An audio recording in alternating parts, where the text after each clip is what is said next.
Hello, everybody. Welcome to episode 9 of Optimal Living Advice, the podcast where we take any questions you might have about the many struggles of life and get them answered for you here on the show.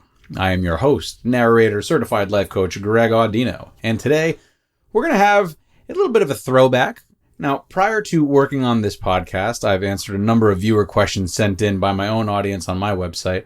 I've made video responses to those questions that already exist, but the questions are still very applicable and important. So as the show here goes on, we're going to sprinkle in some questions that I've gotten in the past and my answers to them. So today, we're going to start with this one. The other day, I was hanging out with a big group of friends. One member of the group, who's only liked by some of us, had driven drunk to the get-together and was about to drive away still drunk. He drinks a lot, but even when he isn't drunk, this guy shows no respect and always tries to start something. I really don't like him, and even though I told my friend to take his keys away, I found that I really don't care about his safety. I don't want him to drive because I don't want him to hurt anyone else on the road. But if something happened to him, I really don't care. If he wants to act stupid, then what happens, happens. The thing is, I'm trying to better myself and always be growing. It creeped me out when I realized how much I didn't care about him. I'm fine with not liking him, but to be more mature, I don't want to let people rattle me so much. What should I do? This is a really good question, and it addresses a serious topic that most people have very, very strong feelings about. Maybe a few of us have even been in a similar situation, and there are two parts to my answer. The first thing that jumps out to me here, and really the core of all of this, is your assessment of your current self. Feeling creeped out about your lack of compassion and feeling as though there is maturing to do. There's nothing wrong with either of these things. There's nothing wrong with where you are right now, and to not believe that is the trap that most people fall into. Now, a lot of people don't like themselves for how they feel about certain things, which can cause this bad cycle of self-loathing. But the fact is that countless moments and experiences in your life, many of which were out of your control then and all of which are out of your control now, have led you to where you are and those feelings, or lack thereof, that you have. Recognizing where you are is perfect. Wanting to expand upon yourself is fine, but beating yourself up about your current state, judging yourself, and resisting that which is senseless. It's very natural, it's very common, but it's senseless. You are where you are, and luckily for you, you seem to have more of a forward mindset than a backward one. It seems you're more interested in trying to grow than anything else. So, the first part of my answer is to keep your focus on where you want to go and how you want it to be, as opposed to beating yourself up about not having the level of maturity you want or feeling creeped out by your lack of empathy. But I know the question is, how do you do that?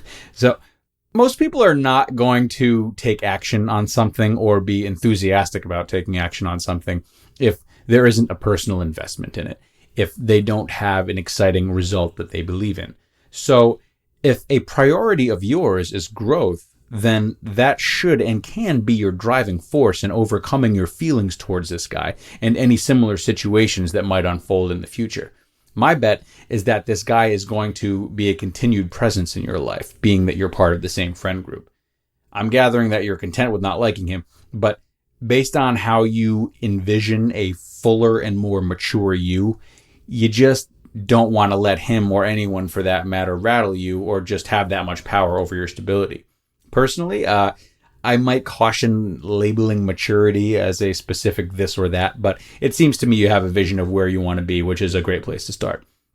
But yeah, how can you get to that place when you still have to put up with this guy on some kind of regular basis? Well, there was a video I once put up on my site called Are You Positive About Positive Thinking, in which I talk about using negative aspects of your life as fuel or lessons, if you will. So, using negative experiences to extract the improvement you want in yourself. And this is a really perfect example of how to exercise that. So what I want you to do is to try shifting your thoughts about this guy. It's easy to get our minds made up about certain things. So I assume that right now you're seeing this guy as, a bit of a pain and a blockade from who you want to be. But he doesn't have to be. What if you were to start seeing this guy not as some kind of hellion who throws you off your peace of mind, but instead as a facilitator of your peace of mind? What if on days you knew you were going to see him, you changed your inner monologue to, all right, I know he's going to piss me off. He's my trigger. I'm conscious of that. And this will be a good chance for me to practice not being rattled and staying level-headed.